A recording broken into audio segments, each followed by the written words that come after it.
technical difficulties. So, bit of a bummer there. However, I'm in my office. I have live going on my phone. Our scheduled one refused to launch with our software, but that is okay. We're going to dive right in this week for Whiteboard Wednesday live. Cody is out buying some more real estate for us, so it's just me and you. So hopping in now. I have my screen behind me, so if I'm looking off into the distance, I apologize again. We're new to this, and we're not perfect at everything that we do. Question number 1 for this week. Found this video on a playlist. Came up under flipping properties, which is funny because we don't really do a whole lot of flips, though both Cody and I have done one. Let's see here. Thanks for sharing. Liked the video. How do you finance and purchase rehabs? In addition, where do you find them? Well, for our first question, where are we finding rehabs? We're finding rehabs just like we do everything. We talk to owners. How are we actually doing the purchase? Well, it's almost exclusively seller finance. The 38plex, if you guys have ever heard that story, 38 units Cody and I purchased in Moses Lake, Washington. This was about, was it 8 months ago? On that deal for a rehab. Now that had a ton of rehab. We're talking homeless camp on the property. We had 7 septic tanks, only 5 failed drain fields there. So absolutely super rough property. A few of the units were just completely vacant. Some of them were unlivable. What we did is we came in there and we started renovating the whole thing. How did that deal come about? It was sitting on the MLS for 13 years. 13 years just waiting for someone to pick up the property. Found it on the MLS, bought it seller financed. To answer the question on how did we finance that. Seller financed purchase, $0 out of pocket. We brought in 3 other investors, 15% down, $2 million purchase. Picked up that property. It's now a awesome piece of our portfolio, our best performing property. We quintupled the income on that property in about 8 months. You find these just by meeting owners. You negotiate these by having a relationship with the owner and matching your offer to what they want. In this case, they wanted to retire on $10,000 a month. We were able to get that to them. Now, if you just joined the live, we had a whole thing planned. My software didn't launch correctly, so I'm here from my phone. My computer screen's behind me. I apologize for the disorganization. However, the content is awesome. So our next question, I'm going to read it over here. This is from Josh Southern. Whiteboard Wednesday question. Can you explain more about your consultation business you guys started? Yeah, I can go into that really quick. So the multifamilystrategy.com, we basically, Cody and I picked up over 100 units in a 10-month period. Just him and I and a few key partners. We did not syndicate. We didn't do any wholesaling. We each did one small flip for liquidity. But outside of that, all buy and hold property. Central Washington, a little bit in Seattle, Washington. So our course is exactly step-by-step how we did everything that we did.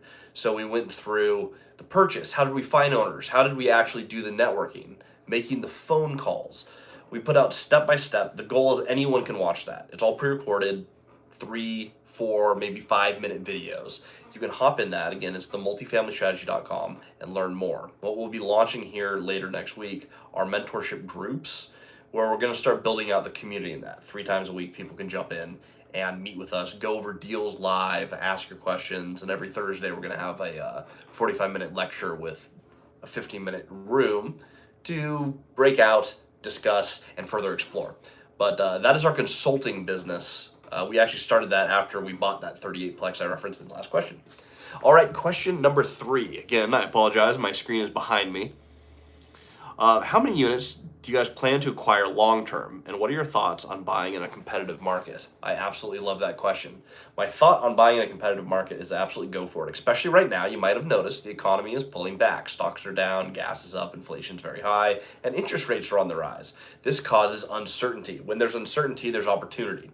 This is where you get to go out and storm the field. When everyone's hesitating and pausing, which is what a lot of the money is doing right now, that has been the best time in the history of ever to expand. As COVID first hit and people were sidelining money, trying to figure out what was happening, that's where we first started investing and picking up properties. If you do this, I promise you, you will make money through this. Everything we do is buy and hold real estate, and you need to have a strategy. If you are buying on cash flow, asking our 2 questions, how do I buy it and how do I never lose it? If you can answer those 2 questions, you're going to be able to take the field and you have a strategy that works in every single market. So whether it's competitive, whether money's sidelined, whether everyone's trying to get into the market, makes absolutely no difference. Now, moving on, I'm going to go down to our fourth question.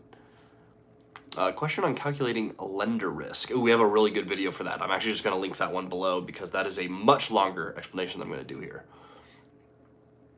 What is your underwriting requirement for acquisition, and how do you find properties?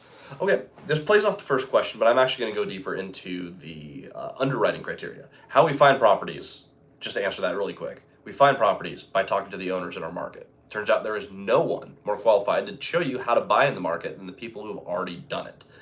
Whatever strategy you have, whatever you've learned in the past, if you apply that to a different market, it's probably going to work.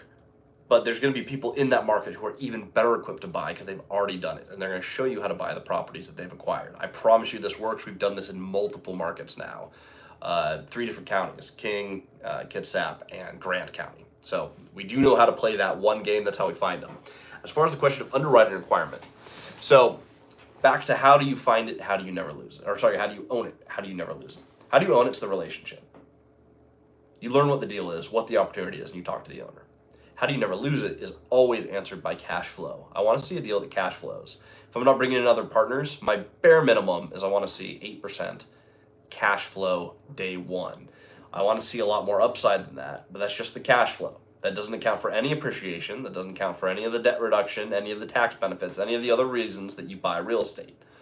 All I'm looking at to start with is, does it cash flow 8% day one? Now, if I'm bringing in other debt, I need a factor for that debt. I need to make sure that I am making 8% on any money that I have in the deal. Now, this is a lot easier to do if you follow this channel and you're learning how to buy zero down real estate or very low down real estate, and you don't have any money in the game. Well, if your money is not on the table, it's an infinite return, right? If you're getting a return on a $0 investment, we're actually looking at a multi-million-dollar purchase where the seller wants zero down. Now, I have a lot more due diligence to do there, but that's the first thing I'm looking at in underwriting. I'm going to look at what is the day one cash flow. From what I've seen so far, it looks very, very promising. We will keep you posted here on this channel on that deal. And let's find question 5 here. Since my fourth question, I have a better video to share with you guys. Oh, this is actually a good one. This has come up a few times on the channel. This is from Christian Bullen. When you say broker, because we use that term a lot, do you mean commercial real estate broker in particular? So this actually changes market to market. Cody and I are licensed real estate agents in Washington State.